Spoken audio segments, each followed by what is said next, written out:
ഈ അനുഭവം കൊണ്ടാണ് ഞാനിത് പറയുന്നത്, വെറുതെ ഒന്നും അല്ല പ്രസംഗിക്കുന്നത്. ഞാൻ ഒരാളെ കൊണ്ട് 10 വർഷത്തിന് മുമ്പ്, ഞാൻ ചശകൊണ്ടൊരു പാസ്റ്ററാണ്, പലയിടത്തും ശുശ്രൂഷിക്കാൻ ദൈവം അവസരം തന്നു. പക്ഷേ എങ്കിലും എനിക്ക് സ്വന്തമായിട്ടൊരു വീട് തന്നപ്പോൾ ഞാൻ ദൈവത്തോട് തീരുമാനമെടുത്ത് ആ ദേശത്തൊരു പ്രവർത്തനം ചെയ്യുമെന്ന്. ഒരു ഗദ്രദേശമാണ്. എന്തെങ്കിലും സി പാസ്റ്റർ കൊല്ലത്ത് വരുമ്പോൾ, ഞങ്ങളുടെ അവിടെ വരുമ്പോൾ മനസ്സിലാവും. ആ ദേശത്ത് പോയി ഒരു പ്രവർത്തനം തുടങ്ങി. ഒരു കുടുംബം വെച്ച് തുടങ്ങിയതാ. കൃപയാൽ എന്നൊരു 50 പേരോളം 100 പേരുണ്ടായിരുന്നു. ചിലരൊക്കെ ഈ മനുഷ്യർക്ക് നന്മ വരുമ്പോൾ ഒരു കാര്യമുണ്ടല്ലോ, നടത്തിയവരെ മറന്നുപോകും. സ്തോത്രം. ഞാൻ തുറന്നാ പറയുന്നത്, ഈ നന്മ വരുമ്പോൾ ആ നടത്തിയവരോ പ്രാർത്ഥിച്ചവരോ ഉപവസിച്ചോ അവരെ ഒന്നും ആരും ഓർക്കാറില്ല. പക്ഷെ നമ്മളെ ഓർക്കുന്ന ഒരു ദൈവമുണ്ട്. അതാണ് ഇന്ന് വായിച്ച സങ്കീർത്തനത്തിന്റെ ഏറ്റവും വലിയ പ്രത്യേകത അല്ലേ. ഞാൻ എൻ്റെ കണ്ണ് ആര് വന്നോ വന്നില്ലയോ എന്നുള്ളതല്ല, ഞാൻ ഉയർത്തുന്നത് എവിടത്തേക്കാ? ഉയരത്തിലേക്കാ. സ്തോത്രം. ഈ കർത്താവിനെ അറിഞ്ഞ് 3 വർഷം കഴിഞ്ഞപ്പോൾ എൻ്റെ ജീവിതത്തിൽ ഒരു ആക്സിഡന്റ് പറ്റി. കൊല്ലത്തുള്ള എല്ലാവർക്കും അറിയാം. 1 വർഷക്കാലം ഞാൻ ഒരു കിടപ്പിൽ കിടന്ന വ്യക്തിയാണ്. ഞാൻ എൻ്റെ ചെറിയ സാക്ഷ്യം പറഞ്ഞിട്ട് പാസ്റ്റർ പറഞ്ഞ സമയത്ത് തന്നെ നിർത്തും ഞാൻ. ആ കിടപ്പിൽ എല്ലാവരും പറഞ്ഞു, ഇനി ഒരിക്കലും ഈ ചെറുപ്പക്കാരൻ നടക്കത്തില്ല, ഇയാളെ ജോലി ഇവിടെ കൊണ്ട് തീർന്നു. മെഡിക്കൽ കോളേജിലെ ന്യൂറോ സർജനായിരിക്കുന്ന ഡോക്ടർ ഗോപാലകൃഷ്ണൻ എഴുതി തന്ന സർട്ടിഫിക്കറ്റ് ഇപ്പോഴും ഞാൻ എൻ്റെ അലമാരയിൽ വെച്ചിട്ടുണ്ട്. സ്തോത്രം. 1 വർഷം കടന്നപ്പോൾ ദൈവം എന്നെ ഒത്തിരി പഠിപ്പിച്ചു. എന്താണെന്നറിയാമോ? നമുക്കുള്ളപ്പോൾ എല്ലാവരും നമ്മുടെ കൂടെ കാണും. പക്ഷെ നമുക്കൊരു വീഴ്ച വരുമ്പോൾ നമ്മുടെ കൂടെ ആരും, ഹലോ, മനസ്സിലാവുന്നുണ്ടോ? ചിലവരോട് ഞാൻ ഉറപ്പിക്കാൻ വേണ്ടി പറയുന്നത്, നമ്മൾ ആരെയും പ്രതീക്ഷിച്ചല്ല കർത്താവ് നമ്മളെ വിളിച്ചിരിക്കുന്നത്. നമ്മളെ വിളിച്ചിരിക്കുന്നത് ദൈവമാണ്. ഇനി ഒരിക്കലും നടക്കത്തില്ല, എഴുന്നേൽക്കത്തില്ല എന്ന് പറഞ്ഞൊരു വ്യക്തിയായിരുന്ന ഞാൻ ഇന്ന് നിങ്ങളുടെ മുമ്പിൽ വന്ന് പ്രസംഗിക്കുന്നത് ഈ ജീവനുള്ള വചനം നമ്മുടെ കൂടെ ഉള്ളത് കൊണ്ടാണ്. എത്ര പേർ വിശ്വസിക്കുന്നുണ്ട്? അതുകൊണ്ടാണ് കർത്താവ് പറഞ്ഞ, നിന്റെ ഭാരം എവിടെ വെക്കണം? എൻ്റെ മേൽ വെക്കണം. ഞാനത് ശിവപാസ്റ്റർ മേൽ വെച്ചാൽ നടക്കത്തില്ല. മനസ്സിലാകുന്നുണ്ടോ? ഞാനൊരു വചനത്തിലൂടെ പോയിട്ട് ദൈവം അനുവദിക്കുന്നെങ്കിൽ സാക്ഷ്യം കൂടെ പറയാം.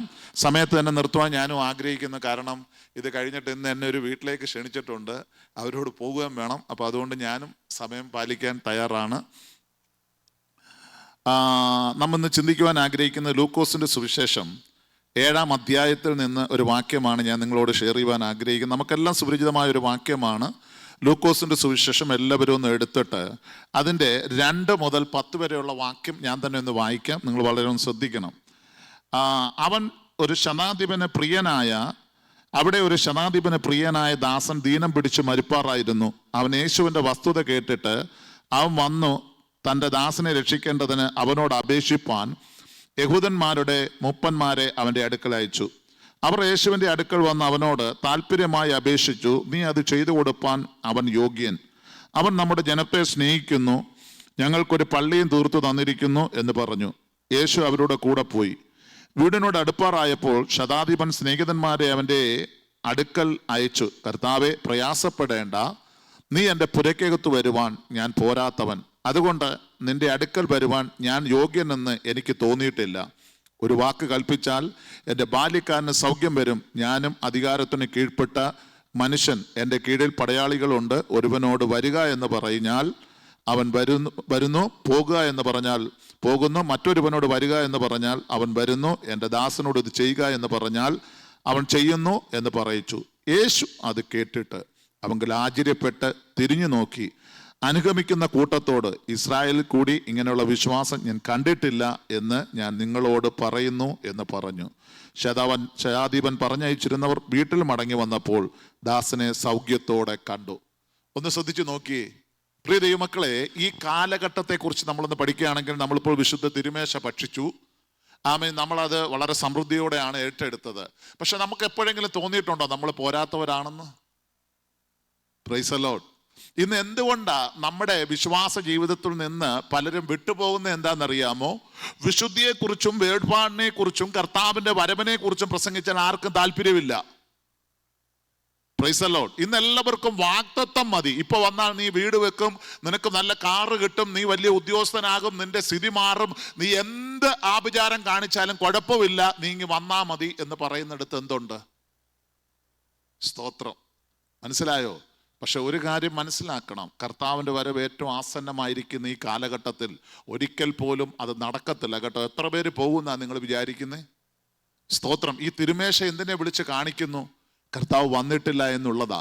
ഇവിടെ നാം പഠിക്കുമ്പോൾ ഒരു കാര്യം നമുക്ക് വ്യക്തമായി മനസ്സിലാകും.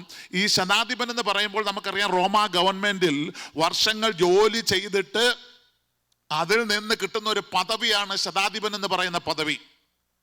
അദ്ദേഹത്തിന്റെ കീഴിൽ 100-ൽ പരം പടയാളികൾ അദ്ദേഹത്തിന്റെ കീഴിലുണ്ട്.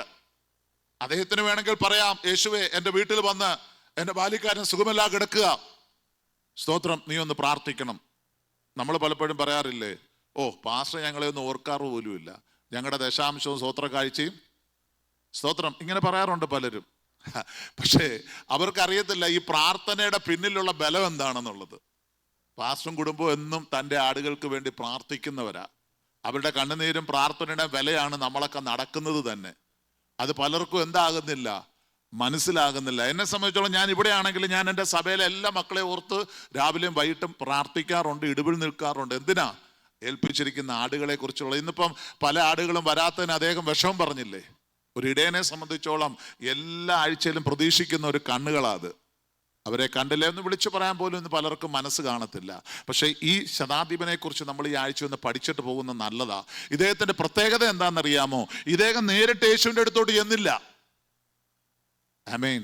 ഞാൻ ഒരു അമ്പലത്തിലെ പൂജാരിയായിട്ട് ജീവിച്ചിരുന്ന ആളാ.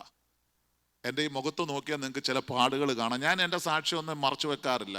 എൻ്റെ കുഞ്ഞുങ്ങൾ ചോദിക്കും, ഇനി എന്തിനാപ്പാ പറയുന്നത്? പക്ഷെ നടത്തിയ വിധങ്ങൾ ഒരിക്കലും മറക്കരുത്. കൊല്ലത്ത് ഏറ്റവും അറിയപ്പെടുന്ന ഒരു സ്വാമിയായി ജീവിച്ചിരുന്ന ആളാണ് ഞാൻ. എൻ്റെ കവിളിൽ കൂടെ ശൂലം കുത്തി, നാക്കിൽ കൂടെ ശൂലം കുത്തി, ദേഹം മൊത്തം ശൂലം കുത്തി ഈ ദൈവത്തെ പ്രസാദിപ്പിച്ചുകൊണ്ട് നടക്കുമായിരുന്ന ഒരു കാലത്ത്. എനിക്ക് വിശ്വാസത്തിന് ഒരു കുഴപ്പമുണ്ടായിട്ടല്ല, ഞാനൊരു വലിയ പാപിയായിട്ടായിരുന്നില്ല യേശുവിനെ അറിഞ്ഞത്. വിശ്വാസത്തിൻ്റെ തീവ്രത എന്താണെന്ന് അറിഞ്ഞപ്പോൾ യേശുവിനെ പോലെ സ്നേഹിക്കുന്ന ഒരു ദൈവമില്ല എന്ന് അറിഞ്ഞുകൊണ്ടാണ് യേശുവിൻ്റെ പിന്നാലെ വന്നത്. Praise the Lord. യേശുവിനെ പോലെ സ്നേഹിക്കാനും യേശുവിനെ പോലെ ആമേൻ സ്തോത്രം നമ്മുടെ കൂടെ നിൽക്കുന്ന ഒരു ദൈവമില്ല. എൻ്റെ ആപത്തിലും അനർത്ഥത്തിലും എൻ്റെ പാപത്തിൽ നിന്ന് എന്നെ മോചിപ്പിക്കാനാണ് യേശു മരിച്ചതെന്ന് ബോധ്യം വന്നതുകൊണ്ടാണ് യേശുവിൻ്റെ പിന്നാലെ വന്നത്. ആ യേശുവിനെ കുറിച്ച് ആമേ അനേക രാജ്യങ്ങളിൽ പ്രസംഗിക്കാൻ ദൈവം കൃപ തന്നിട്ടുണ്ട്. തെരുവിൽ നിന്ന് പരസ്യമായി പ്രസംഗിക്കാറുണ്ട്. പലപ്പോഴും പല ബുദ്ധിമുട്ടുകൾ വന്നിട്ടുണ്ട്. പക്ഷെ ഞാനിവിടെ പറഞ്ഞത്, ഈ ശതാധിപന്റെ ഒരു മനോഭാവം നമുക്കുണ്ടെങ്കിൽ നമുക്ക് പറയാൻ കഴിയും, കർത്താവേ നീ എൻ്റെ വീട്ടിനകത്ത് വരുവാൻ ഞാൻ യോഗ്യനല്ല. നമുക്കൊരു യോഗ്യത ഉണ്ടായിട്ടല്ല. അല്ലെങ്കിൽ ഞാൻ ഇന്ന് ഈ ഹോളിൽ വന്ന് പ്രസംഗിക്കാൻ എനിക്കൊരു യോഗ്യതയുമില്ല. സ്തോത്രം. എൻ്റെ ആകപ്പാടുള്ള യോഗ്യത എന്ന് പറയുന്നത് ഒരു നായർ കുടുംബത്തിൽ ജനിച്ചു എന്നുള്ളതേ ഉള്ളൂ. പക്ഷെ മരണത്തിൻ്റെ താഴ്വരയിലേക്ക് പോയവനാ. അവിടെ നിന്ന് ആ കർത്താവ് എന്നെ മടക്കിക്കൊണ്ടുവന്നത്, എനിക്ക് ജീവൻ തന്നത്. ഇന്നും എൻ്റെ സ്പൈനൽ കോഡിന് ആമേ ക്ഷതമുണ്ടോ എന്ന് ചോദിച്ചാൽ ക്ഷതമുണ്ട്. മെഡിക്കൽ സയൻസിന് ഞാനൊരു അത്ഭുതമാണ്. സ്തോത്രം. ഹല്ലേലൂയ. പക്ഷെ എൻ്റെ കർത്താവ് ആമേ തന്നിരിക്കുന്ന ആയുസ് അവൻ അനുവദിക്കുന്നത് വരെ ആർക്കും തൊടുവാൻ കഴിയത്തില്ല. മനസ്സിലാകുന്നുണ്ടോ ദൈവമക്കളെ? നിങ്ങൾ ചുരുക്കം പേരെ ഉള്ളെങ്കിൽ ഞാൻ ഈ സാക്ഷ്യം എന്തിനാ പറഞ്ഞതെന്നറിയാമോ? നമ്മൾ വിചാരിക്കും ദൈവത്തിന്റെ പ്രവൃത്തി ഇന്ന് നിന്ന് പോയിട്ടുണ്ടോ? ഇല്ല, ഇന്നും ആ പ്രവൃത്തി ഉണ്ട്. ഈ ശതാധിപനെ പോലെ നമ്മൾ പ്രാർത്ഥിക്കാത്തത് കൊണ്ടാണ് പലപ്പോഴും നമ്മുടെ വിഷയത്തിന് മറുപടി ലഭിക്കാത്തത്. അദ്ദേഹം ആദ്യം ചെന്ന് പറഞ്ഞത് ആരോടാ? നിങ്ങൾ ശ്രദ്ധിക്കണം. അവിടുത്തെ റബിമാരോടാ, അവിടുത്തെ ശാസ്ത്രിമാരോടാ, അവിടെ പ്രാർത്ഥിക്കണമെന്നുള്ളവനോടാ എന്ന് പറഞ്ഞത്. എല്ലാവരോടും അല്ല പറഞ്ഞത്. നമുക്കൊരു പ്രാർത്ഥനാ വിഷയമുണ്ടെങ്കിൽ ലോകത്തോടല്ല പറയേണ്ടത്. ആമേ നമ്മളെ സേവിക്കുന്ന, നമ്മളെ സ്നേഹിക്കുന്ന, നമുക്ക് വേണ്ടി പ്രാർത്ഥിക്കുന്ന ഒരു ശുശ്രൂഷകനാണെങ്കിൽ, ഒരു കുടുംബമാണെങ്കിൽ അവരോട് വന്ന് പറഞ്ഞാൽ ആ പ്രാർത്ഥനയ്ക്കൊരു മറുപടി ഉണ്ട്. എത്ര പേർ വിശ്വസിക്കുന്നുണ്ട് ദൈവമക്കളെ? ഹല്ലേലൂയ. ഞാൻ അനേക അത്ഭുതങ്ങൾ കണ്ടൊരു വ്യക്തിയാ. എൻ്റെ ജീവിതത്തിൽ ഇന്നും അത്ഭുതത്തെ ഞാൻ വിശ്വസിക്കുന്ന ആളാ. Praise the Lord. ഹല്ലേലൂയ. ഒരു പക്ഷേ ശ്രീ പാസ്റ്റർക്ക് തോന്നിക്കാണ് ഒരു ഗസ്റ്റിനെയൊക്കെ വിളിക്കുമ്പോൾ ആളുകളില്ലെങ്കിൽ എങ്ങനെയാന്ന്. എനിക്ക് അങ്ങനെ ഒരു വിഷമമുള്ള ആളല്ല. അതാ ഞാൻ തുറന്നങ്ങ് പറഞ്ഞത്. ഞാൻ ഇന്നിവിടെ വരാൻ വളരെ ആഗ്രഹിച്ചതാണ്. കാരണം ആ സാം പാസ്റ്റർ ബ്രദർ എന്നെ വിളിച്ച് പറഞ്ഞപ്പോൾ എനിക്ക് വളരെ സന്തോഷം തോന്നി. ഇവിടെ ഒരാളെ ഉള്ളൂ. എനിക്കതാണ് എനിക്ക് തോന്നുന്നു ഇന്ന് ഒരാൾക്ക് വേണ്ടിയായിരിക്കും ദൈവം എന്നെ ഇവിടെ കൊണ്ടുവന്നത്. ആമേൻ. ഞാൻ പറഞ്ഞത് അത്ഭുതം ഇന്നും നിന്നുപോയിട്ടില്ല. പെന്തക്കോസ്തിന്റെ അനുഭവം ഒന്നും മാറിപ്പോയിട്ടില്ല. അദ്ദേഹം എന്നോട് പറഞ്ഞു, കുണ്ട്ര എന്ന് പറയുന്ന ദേശത്ത് വന്ന് പ്രവർത്തിച്ച കാലത്തെക്കുറിച്ച് ഒന്ന് ചിന്തിക്കുകയാണെങ്കിൽ ഞാൻ ആ വർഷത്തേക്ക് ഒന്ന് ഓടിപ്പോയി. ആ കാലഘട്ടത്തിലെ പ്രാർത്ഥനയും ആ 90, 91, 93 വർഷത്തെ പ്രാർത്ഥന ഉപവാസം ഒന്നും ഇല്ലെന്നേ. ഞങ്ങളൊക്കെ ആ കാലഘട്ടത്തിൽ 40, 21 ഒരുപോലെ ദൈവപാദപീഠത്തിൽ ഇരുന്ന് ആമേ അനുഗ്രഹം പ്രാപിച്ചവരാ. എൻ്റെ മാതൃസഭ ചർച്ചക്കോട് കൊല്ലം, ആമേ ആ സഭയിൽ അന്ന് ഞാൻ ചെന്ന് കയറുമ്പോൾ 12 പേരെ ഉള്ളായിരുന്നു. സ്തോത്രം. ഇന്ന് കൊല്ലത്തെ ഏറ്റവും വലിയ സഭയും 3 നില ബിൽഡിങ്ങും 350 പേരെ ആരാധിക്കുന്നത് എന്തുകൊണ്ടാണെന്നറിയാമോ? 40-21 ഉപവാസത്തിന്റെ ആ കാലഘട്ടത്തിന്റെ ബലമാണ്. ഞാൻ പറഞ്ഞത്, സഭ വളരാൻ ദൈവത്തിന് ആമയും പ്രവർത്തിക്കാൻ കഴിയാഞ്ഞിട്ടൊന്നുമല്ല. നമ്മൾ പ്രാർത്ഥിക്കണം. ഇടയനല്ല പ്രസവിക്കുന്നത്, എപ്പോഴും മനസ്സിലാക്കണം. ആടുകളാണ് അതിൻ്റെ പിന്നിൽ പ്രവർത്തിക്കേണ്ടത്. ഞാൻ നിങ്ങളാരും ഇത് വിലയിരുത്തുകയല്ല. ഞാൻ പറഞ്ഞു നമ്മൾ പ്രാർത്ഥിക്കണം. അടുത്ത ആഴ്ച എൻ്റെ ഒരു പുതിയ ആത്മാവ് വരണം കർത്താവേ. അതിന് എന്നെ കൊണ്ട് എന്താ ചെയ്യാൻ പറ്റും? ഈ ശതാധിപൻ ചെയ്ത ഒരു പ്രവൃത്തി അതാ. താൻ എന്താ ചെയ്തതെന്നറിയാമോ? നമ്മളെല്ലാം പറയും ജാതികളാണ്, ജാതികളാണ് യേശുവിനെ ഏറ്റവും കൂടുതൽ സ്നേഹിക്കുന്നത്. നമുക്കറിയാത്തത് കൊണ്ടാണ് ജാതികളാണ് യേശുവിന് വേണ്ടി ഒരുപാട് കാര്യങ്ങൾ ചെയ്യുന്നത്. ഞങ്ങളുടെ അവിടെ കൊല്ലത്ത് തുയ്യോ എന്ന് പറയുന്ന, ഞാൻ പണ്ട് ബാല്യകാലത്ത് പഠിച്ച സ്കൂളൊക്കെ ഉള്ളൊരു സ്ഥലമാണ്. അവിടെ ഇപ്പോൾ അവിടെ ഒരു പള്ളിയുണ്ട്. അവിടെ ഒരിക്കലും ഇവരൊരു ഈ കത്തോലിക്കരുടെ രീതിയാണ് ഞാൻ പറയുന്നത്. ഇവർ ഒരു കാര്യം ചെയ്ത് എന്താണെന്നറിയാം, ഒരു രാത്രി കൊണ്ട് യേശുവിൻ്റെ കൈകെട്ടി ഒരു രൂപം കൊണ്ടുവച്ച് കൈകെട്ടി യേശു അത്ഭുതം ചെയ്തു എന്നും പറഞ്ഞ് അവിടെ അങ്ങ് പ്രസിദ്ധമാക്കി. അവിടെ വരുന്നത് എത്ര പേരാണെന്നറിയാമോ? ഒരു വെള്ളിയാഴ്ച 5000 പേരാ അവിടെ വരുന്നത്. ആരാ വരുന്നത്? എല്ലാം ഹിന്ദുക്കളാ. ആരടുത്താ വരുന്നത്? കൈകെട്ടി ഈശോ എടുത്ത്. ഇന്ന് അതുകൊണ്ട് അവർക്ക് വരുമാനം വലിയ പ്രവൃത്തിയായി. ഞാൻ പറഞ്ഞത് മറ്റുള്ളവർ യേശുവിനെ അറിയുന്നുണ്ട്, പക്ഷെ അവർക്ക് സത്യം അറിയാത്തത് കൊണ്ടാണ്. കർത്താവ് എന്താ നമ്മളോട് പറഞ്ഞേ? നിങ്ങൾ എൻ്റെ ശിഷ്യരായിരിപ്പിൻ, നിങ്ങൾ ഭൂലോകത്തെങ്ങും പോകുവിൻ, എൻ്റെ സാക്ഷികളാകാനാ പറഞ്ഞത്. ഈ സാക്ഷിക്ക് ഒരു പ്രത്യേകത വേണം, ഗുരുവിൻ്റെ പ്രത്യേകത ഉണ്ടായിരിക്കണം. ഇന്നത്തെ സാക്ഷിയൊക്കെ അതില്ല. Praise the Lord. ഇന്ന് എവിടെ ചെന്നാലും എന്തെങ്കിലും പറഞ്ഞാൽ ഉടനെ അധികാരം വേണം, പദവി വേണം, ഇല്ലെങ്കിൽ കസര എടുക്കുക, പോവുക. ദൈവമക്കളെ, അതല്ല ഈ വിശ്വാസം. ഞാൻ പറഞ്ഞല്ലേ, പണ്ട് ഞാൻ അമ്പലത്തിൽ പൂജ ചെയ്യുന്ന കാലഘട്ടത്തിൽ അറിഞ്ഞുകൊണ്ടൊന്നും അല്ല, ദൈവം സംസാരിച്ചിട്ടും അല്ല, പക്ഷെ എങ്കിലും വിശ്വാസത്തോടെ ആ ദൈവങ്ങൾക്ക് വേണ്ടി എല്ലാം ചെയ്യുമായിരുന്നു. പക്ഷെ യേശു അതല്ല കേട്ടോ. അതാ കർത്താവ് പറഞ്ഞത്, 2-3 പേർ എൻ്റെ നാമത്തിൽ കൂടുന്നവരുടെ മധ്യേ ഞാനുണ്ട്. നമ്മുടെ മധ്യത്തിൽ യേശു ഉണ്ട്. 2 പേർ ഐക്യമത്യപ്പെട്ട് പ്രാർത്ഥിച്ചാൽ മതി, അത്ഭുതം ദൈവം ചെയ്യും. നിങ്ങൾ എത്ര പേർ അത് വിശ്വസിക്കുന്നുണ്ട്? ഞാൻ പറഞ്ഞത് എൻ്റെ വിശ്വാസമാണ്. അതുകൊണ്ട് ഈ ശതാധിപൻ്റെ ഒരു പ്രത്യേകത, അദ്ദേഹം ആദ്യം വന്ന് ഈ ശാസ്ത്രിമാരോട് പറഞ്ഞു. അവർ പറഞ്ഞ സാക്ഷി നിങ്ങൾ കേട്ടോ? കർത്താവേ, നീ അവൻ്റെ കൂടെ ഒന്ന് പോകണം. എന്താ? അവൻ ഞങ്ങൾക്കൊരു പള്ളി തീർത്ത് തന്നിരിക്കുക. ഹല്ലേലൂയ. അവൻ ഞങ്ങൾക്ക് വേണ്ടി ഒത്തിരി നന്മകൾ ചെയ്തിട്ടുണ്ട്. ഞങ്ങൾക്ക് പീഡ വന്നപ്പോൾ അവൻ ഞങ്ങളെ സഹായിച്ചതാ. ഇത് കേട്ടപ്പോൾ കർത്താവിന് ഇതെല്ലാം അറിയാം, പക്ഷെ എങ്കിലും അവനെക്കുറിച്ച് സാക്ഷ്യം പറഞ്ഞത് ആരാ? Praise the Lord. മറ്റുള്ളവർ നമ്മളെക്കുറിച്ച് സാക്ഷ്യം പറയണം. പറഞ്ഞു മനസ്സിലായോ ദൈവമക്കളെ? അതാണ് എബ്രായ ലേഖനം 12-ാം അധ്യായത്തിൽ നമ്മൾ പഠിക്കുന്നത്. നിങ്ങൾ എടുക്കണ്ട, ഞാൻ പറഞ്ഞു വിടുകയാണ്. ഇതാ സാക്ഷികളുടെ വലിയൊരു സമൂഹം നമുക്ക് ചുറ്റും നിൽപ്പുണ്ട്. ഈ സമൂഹത്തെ നമ്മൾ നോക്കണം. നമ്മൾ ദൈവമക്കളാണ്. എവിടെ പോയാലും, ഏത് രാജ്യത്ത് പോയാലും ഞാൻ ദൈവ പൈതലാ. ആ ഒരു പ്രത്യേകത ഉണ്ടെങ്കിൽ നമ്മുടെ തലമുറ അത് വിടുതൽ പ്രാപിക്കും. അതുകൊണ്ട് അവിടെ 2-ാം വാക്യത്തെ പറഞ്ഞ ഒടുവിൽ കർത്താവിലും സ്തോത്രം. നിങ്ങൾ നോക്കേണ്ടത് കർത്താവിലെയാണ്. ഞാൻ എങ്ങനെയായിരിക്കുന്നോ അതുപോലെ നിങ്ങൾ ആയിരിക്കണമെന്നാണ് കർത്താവ് പഠിപ്പിച്ചത്. സ്തോത്രം. ഈ ശതാധിപനെ കുറിച്ച് ഞാൻ ഒത്തിരി ചിന്തിച്ചൊരു കാര്യമായത്. അദ്ദേഹം പറഞ്ഞ വാക്കിതാണ്.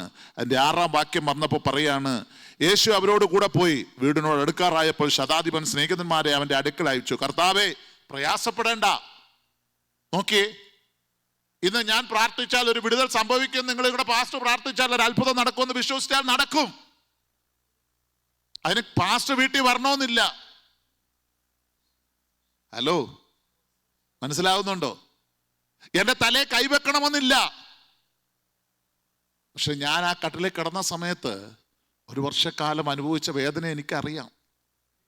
അന്ന് അനിസൻ സാമുവൽ എന്ന് പറയുന്ന എവിടെയോ കിടന്ന ഒരു ദൈവദാസനെ ദൈവം എനിക്ക് വേണ്ടി അയച്ചത്.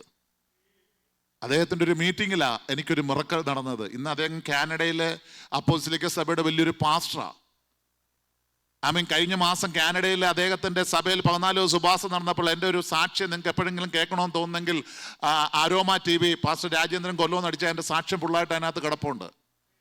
ആ സാക്ഷ്യം അദ്ദേഹത്തോട് ദൈവം ഇടപെട്ടപ്പോൾ അദ്ദേഹത്തിൻ്റെ ചർച്ചിൽ 2 മണിക്കൂർ ഇംഗ്ലീഷുകാരുടെ ഇടയിൽ പല ഭാഷക്കാരുണ്ട്. അവിടെ 10,000 പേര് കൂടിയിരിപ്പുണ്ട്. അവരുടെ നടുവിൽ എൻ്റെ ഫോട്ടോ ഇട്ടിട്ട് അദ്ദേഹം ആ സാക്ഷ്യം അവിടെ വിവരിക്കുവാൻ ഇടയായി തീർന്നു. ഞാൻ കാനഡയിൽ പോയില്ലെങ്കിലും എന്നെക്കുറിച്ച് അവിടെ പ്രസംഗിക്കുവാൻ ദൈവം എന്ത് ചെയ്തു? ഞാൻ പറഞ്ഞത്, എന്നെ മാനിക്കുന്നവനെ ഞാൻ മാനിക്കുന്ന ഒരു ദൈവമാണ്. അതുകൊണ്ട് നിങ്ങളുടെ പ്രശ്നങ്ങൾ എന്തുമാകട്ടെ, നിങ്ങളുടെ പ്രയാസങ്ങൾ എന്തുമാകട്ടെ, ഇന്ന് ഈ മനുഷ്യനെ പോലെ നമുക്കൊന്ന് പ്രാർത്ഥിക്കുവാൻ കഴിയുമോ? കർത്താവേ, എനിക്ക് നിന്നോട് പ്രാർത്ഥിക്കാൻ യോഗ്യതയൊന്നുമില്ല,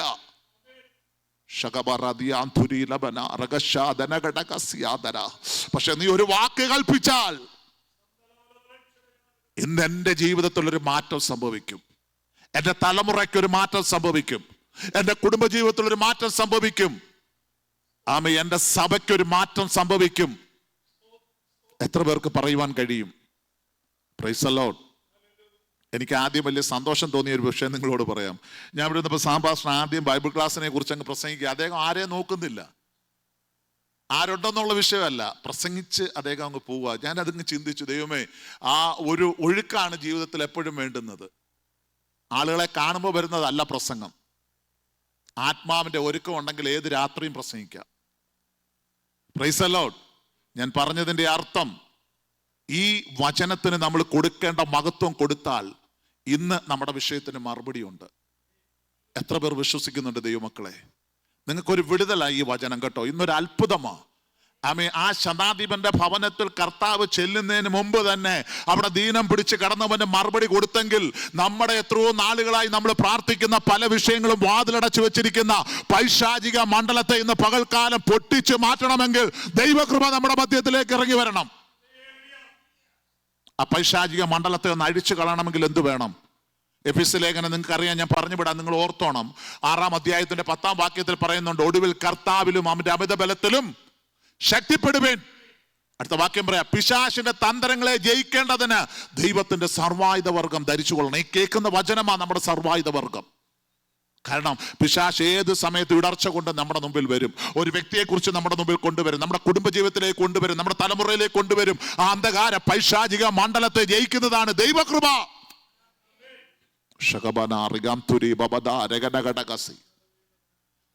ഞാൻ എപ്പോഴും ദൈവത്തോട് പറയാറുണ്ട്, എനിക്ക് റെക്കമെൻഡേഷൻ ചെയ്യാനൊന്നും ആരുമില്ല, ഇവിടെ ആരെയും വലിയ പരിചയമൊന്നുമില്ല. പക്ഷെ എനിക്കൊരു സമയം വരുമ്പോൾ ദൈവം ആരെങ്കിലും അവിടെ ഒരുക്കിയിരിക്കും. ഞാൻ ഈ സ്റ്റേറ്റ് വിട്ട് എങ്ങോട്ടും പോയതുമില്ല. ആമേൻ, സ്തോത്രം. ഒത്തിരി കാര്യങ്ങൾ പിന്നിലുണ്ടെങ്കിലും ഒന്നെനിക്കറിയാം, ഞാൻ എൻ്റെ കണ്ണ് പർവ്വതത്തിലാണ് ഉയർത്തിയിരിക്കുന്നത്. ആമേൻ, ആ സങ്കീർത്തനത്തെ ഓർത്ത് ഞാൻ ദൈവത്തെ സ്തുതിക്കുക. എനിക്ക് ഒത്തിരി ആശ്വാസമായത്. കാരണം നമ്മുടെ കണ്ണ് എപ്പോഴും എവിടെ ആയിരിക്കണം? പർവ്വതത്തിലായിരിക്കണം. നമ്മൾ ആരാണ്? രാജകീയ പുരോഹിത വർഗമാണ്. ആമേൻ, ഇതുപോലൊരു വ്യക്തിയാണ് നമ്മൾ അപ്പോസ്തല പ്രവൃത്തിയുടെ പുസ്തകം 10-ാം അധ്യായത്തിൽ കാണുന്ന കൊർന്നേലിയോസ്. നിങ്ങൾക്കറിയാമല്ലോ. ആമേൻ, അതിന്റെ 24-ാമത്തെ വാക്യം നിങ്ങൾ തുടങ്ങിയാൽ, വാക്യം ഒന്നും ഞാൻ വിടുന്നില്ല. അവിടെ ഒരു മാറ്റം വരുത്തിയ ആർക്കാന്നറിയാമോ? കൊർന്നേലിയോസിനെക്കാട്ട് മാറ്റം വരുത്തിയത്, ഞാനാണ് ഏറ്റവും വലിയ വിശുദ്ധൻ എന്ന് പറഞ്ഞിരുന്ന പത്രോസിന്റെ ജീവിതത്തെ ആ ദൈവം മാറ്റിയത്. മനസ്സിലാകുന്നുണ്ടോ?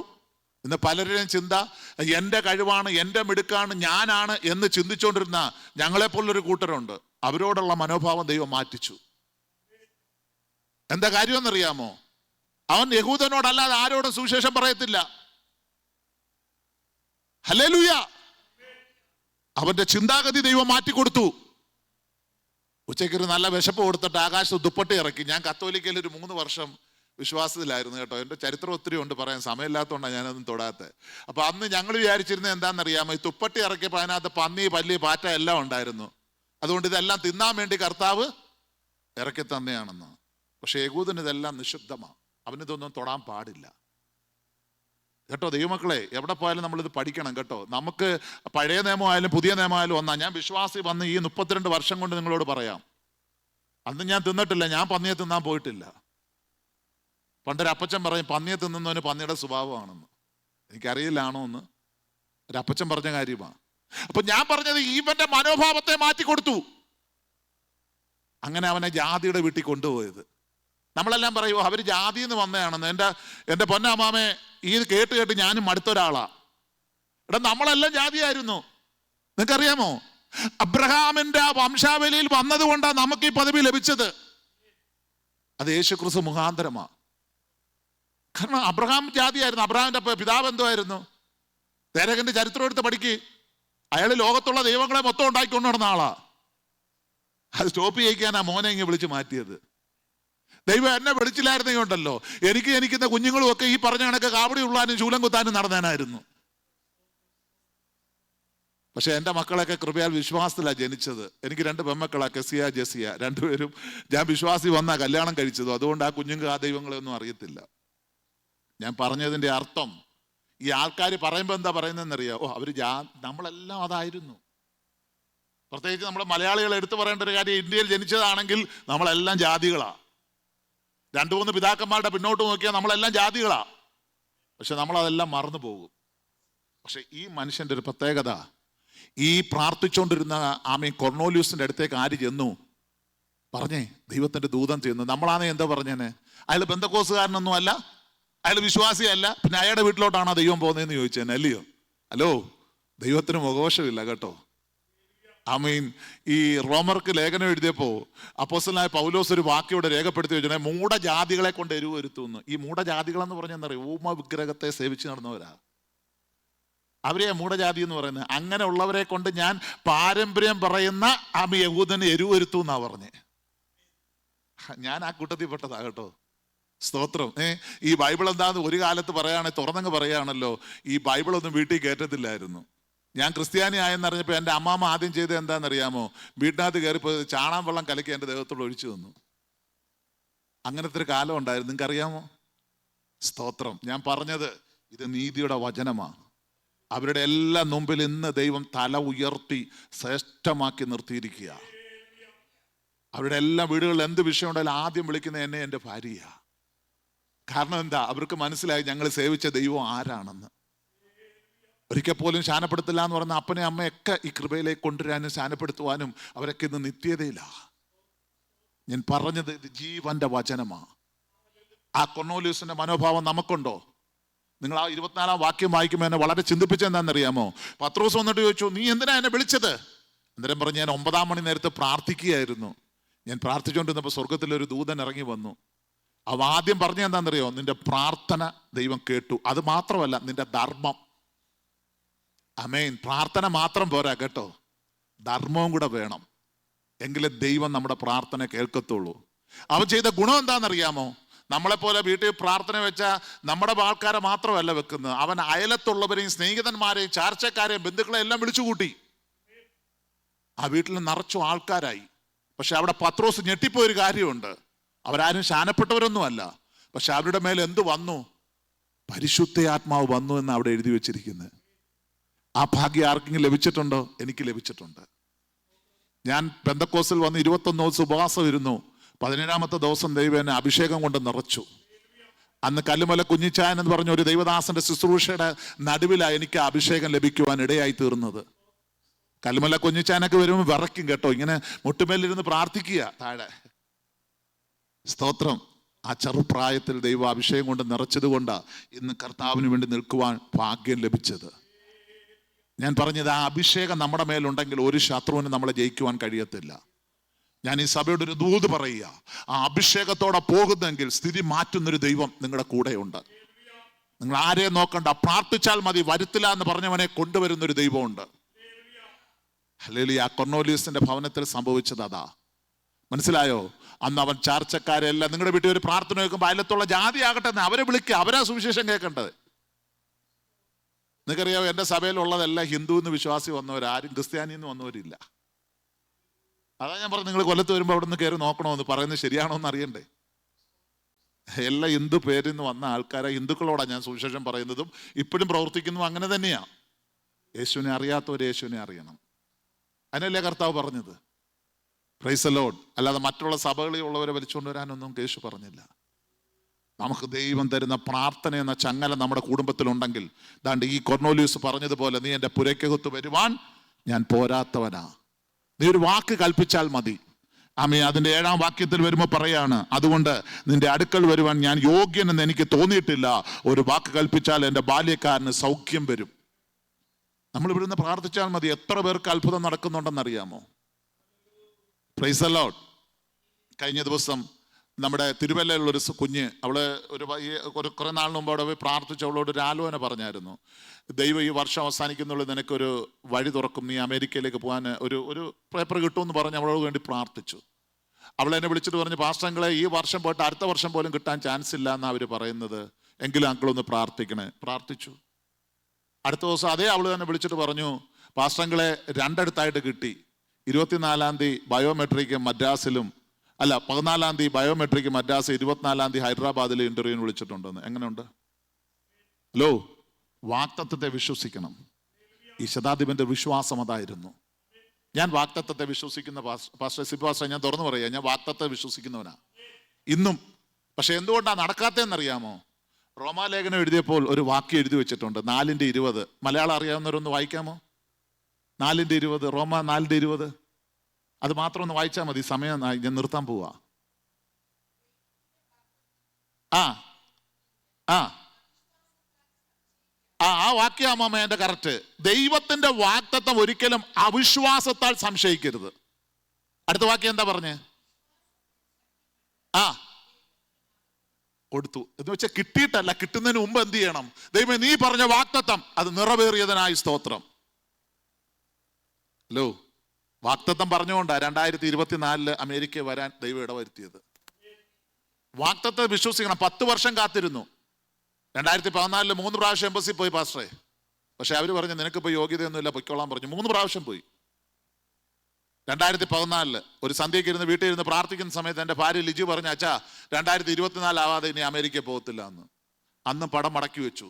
2023 നവംബർ മാസം ഞാനും വൈഫും കൂടാ എംബസി പോകുന്നത്. ഒരു കിൻഡൽ പേപ്പറും ഒക്കെ ചുമന്നുകൊണ്ട് പോയി. ഒരു ചോദ്യവും ചോദിച്ചില്ല. എന്തോ 2-3 കാര്യം ഞങ്ങളുടെ കുടുംബമായിട്ട് ബന്ധപ്പെട്ട് അവർ ചോദിച്ചു. പിന്നെ മിണ്ടാതിരുന്നു. 10 മിനിറ്റ് കഴിഞ്ഞപ്പോൾ അവിടെ നിന്ന് സ്ത്രീ പറഞ്ഞു, വിസ അനുവദിച്ചു, പൊയ്ക്കോളാൻ പറഞ്ഞു. പക്ഷെ 23 ഞാൻ അമേരിക്ക വന്നില്ല. 24 മാർച്ച് 5-ാം തീയതി ആദ്യമായിട്ട് കാലിഫോർണിയ കാലുകുത്തുന്നത് മോളുടെ പ്രസവത്തിന്. ഹലോ, വാഗ്ദത്തം നിന്ന് പോയിട്ടില്ല. കഴിഞ്ഞ 28 വർഷമായി സൗഖ്യം തന്നിട്ട് അന്ന് മുതലും വാഗ്ദത്തത്തെ വിശ്വസിച്ച് പ്രസംഗിക്കുക. അതുകൊണ്ട് ഇന്ന് ഇവിടെ ഇരിക്കുന്ന നിങ്ങളോട് ഞാൻ പറയട്ടെ, ഈ ശതാധിപന്റെ ഒരു മനോഭാവം നമുക്കുണ്ടെങ്കിൽ നീ ഒരു വാക്ക് കൽപ്പിച്ചാൽ മതി. എൻ്റെ വാതിൽ ദൈവം തുറക്കും. എൻ്റെ കുടുംബത്തിന്റെ വാതിൽ ദൈവം തുറക്കും. എൻ്റെ സഭയുടെ വാതിൽ ദൈവം തുറക്കും. എൻ്റെ തലമുറയുടെ വാതിൽ ദൈവം തുറക്കും. പരിശുദ്ധന്റെ കരം ഇന്ന് എനിക്ക് വേണ്ടി ഇറങ്ങി വരുമെന്ന് എത്ര പേർ വിശ്വസിക്കുന്നുണ്ട്? ആമേൻ. അതിനായി നമുക്ക് ഒരുങ്ങുന്നെങ്കിൽ ഈ വാക്യം പറഞ്ഞു നിർത്തുന്നത് ഇങ്ങനെയാണ്. 10-ാമത്തെ വാക്യത്തിൽ വന്നപ്പോൾ പറഞ്ഞു, അത് 9-ാമത്തെ വാക്യത്തിൽ കർത്താവ് പറഞ്ഞു, ഇസ്രായേൽ പോലും ഞാൻ ഇങ്ങനൊരു വിശ്വാസം കണ്ടിട്ടില്ല. നമ്മൾ പറയാറില്ല, അവർ പ്രാർത്ഥിക്കുമ്പോൾ അത്ഭുതം നടക്കുന്നു. എന്താ കാര്യം? വിശ്വാസം. ഇവിടെ പഠിപ്പിക്കുന്ന ബൈബിൾ ക്ലാസ്സിൽ എന്താ പറഞ്ഞത്? അബ്രഹാമിന്റെ വിശ്വാസം. നമ്മൾ പറയാം അബ്രഹാമിന്റെ ദൈവമേ, ഇസ്ഹാക്കിന്റെ ദൈവമേ, യാക്കോബിന്റെ ദൈവം. എന്താ നമ്മുടെ ദൈവം എന്ന് പറയാത്തെ? നമുക്ക് വിശ്വാസമില്ല. വിശ്വാസം ഉണ്ടെങ്കിൽ എൻ്റെ ദൈവം എന്ന് പറയണ്ടേ? ഞാൻ പറയും രാജേന്ദ്രന്റെ ദൈവമേ എന്നാ പറയുന്നത്. എൻ്റെ പേര് രാജു എം പോൾ എന്നാ കേട്ടോ. പക്ഷെ രാജേന്ദ്രൻ സ്കൂളിലെ പേരാ. ആ പേര് മാറ്റാത്ത എന്താണെന്നറിയാമോ? കല്ലുമല കുഞ്ഞിച്ചാൻ എന്ന് പറയുന്ന ഉപദേശയുടെ ഒറ്റ വാക്കാ. നീ ഈ പേരിൽ തന്നെ ലോകം മൊത്തം അറിയപ്പെടണം, മതി. ആമേൻ. ഇന്ന് ഞാൻ ആ വാക്ക് വിശ്വസിക്കുന്ന ആളാ. അതുകൊണ്ട് ഈ 10-ാമത്തെ വാക്യം പറഞ്ഞതുപോലെ അത് മാത്രം വായിച്ച് ഞാൻ പ്രാർത്ഥിക്കാൻ പോകുക.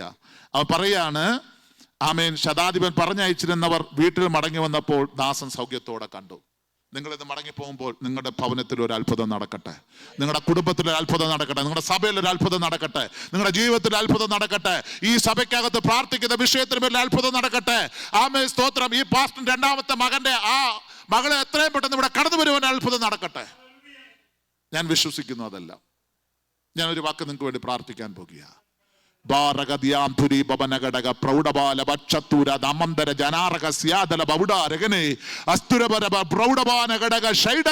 യേശുവിന്റെ അധികാരമുള്ള നാമത്തിൽ ആർ ഞങ്ങൾക്ക് വേണ്ടി കല്ലുരുട്ടി മാറ്റുമെന്ന് ചോദിച്ച് അതിരാവിലെ കല്ലറയ്ക്കലോടിയ ആ മറിയെ പോലെ ഞങ്ങൾ വിശ്വസിക്കുന്ന കർത്താവെ, ഞങ്ങളുടെ കല്ലുരുട്ടി മാറ്റുന്നൊരു ദൈവമുണ്ട്.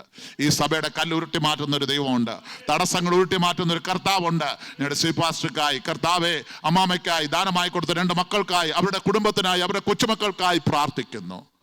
പരിശുദ്ധ പിതാവെ, ആ കുവൈറ്റിലായിരിക്കുന്ന മകൾ യേശുവിന്റെ നാമത്തിൽ ഈ വർഷം അവസാനിക്കുന്നതിനുള്ളിൽ ഈ ദേശത്ത് കാലുകുത്തുവാൻ തക്കവണ്ണം ദൈവം അത്ഭുതം ചെയ്യണമേ. ആ കുഞ്ഞിന് വേണ്ടി വഴി തുറക്കണം. കുടുംബമായി തൻ്റെ തലമുറകൾ അനുഗ്രഹിക്കപ്പെടണം. ഈ സഭ വളരണം. ഇവിടെ ആത്മാക്കളെ കൊണ്ട് നിറയ്ക്കണം. ഇന്നിവിടെ തലകൾ വണങ്ങിയിരിക്കുന്ന എല്ലാ ദൈവമക്കൾക്കായി ഞാൻ പ്രാർത്ഥിക്കുന്നു. അവരുടെ കുടുംബം, അവരുടെ തലമുറ കർത്താവെ അനുഗ്രഹിക്കപ്പെടണമേ. ഈ സഭയിൽ ദൈവപ്രവൃത്തി വെളിപ്പെടണം. തുടർന്നും ദൈവകൃപ കൊണ്ട് മറയ്ക്കും അവസരം തന്നതിനായി നന്ദി. മുഖാന്തരമായ എല്ലാവർക്കായി സ്തോത്രം ചെയ്യുന്നു. മഹത്വം അങ്ങേക്ക്, യേശുവിൻ നാമത്തിൽ തന്നെ, ആമേൻ. അവസരം തന്ന ദൈവദാസനോടും സഭയോടും നന്ദി അറിയിക്കുന്നു. കർത്താവ് ധാരാളമായി അനുഗ്രഹിക്കട്ടെ.